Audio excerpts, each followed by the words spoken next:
आज आपण ज्या द्राक्ष बागेला भेट देत आहोत त्या द्राक्ष बागेचा छाटणीनंतरचा 10वा दिवस. बाग पूर्णपणे पोंगा अवस्था आणि त्याच्या पुढील स्टेज आहे. आभाळ गच्च भरले. सलग 2 दिवस पाऊस येतोय. शेतकरी चिंताग्रस्त आहे. पण जे बाहेर आलेले आहेत त्यातून टोकदार असे घड दिसत असल्याचं एक वेगळंच समाधान आहे.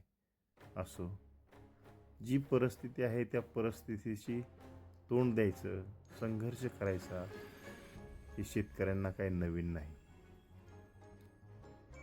येणार आणि पाऊस उघडल्यानंतर परत एकदा फवारणीचं नियोजन करावं लागणार.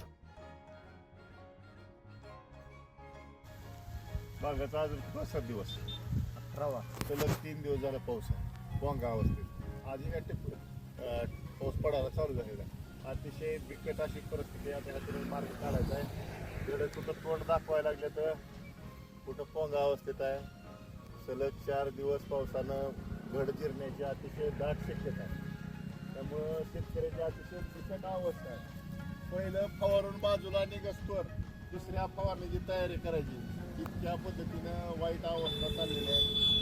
हातात आलेला घास, तोंडाशी आलेला घास निसर्ग हिरावून घ्यायला लागलेला आहे. सकाळी फवारून बाहेर निघस्तोवर तर दुपारी परत पाऊस आलाय.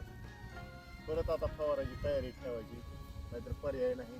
पोंगा अवस्थेतली घडं कुजणं जिरणं अशी परिस्थिती आहे. त्यामुळं नाराज शेतकरी आमचा फवारला आहे.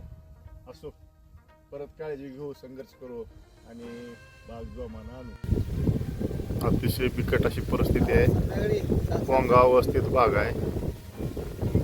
त्यात पाऊस फवारून बाहेर येऊन निघून येतो तर परत पाऊस आलेला आहे. गच्च वातावरण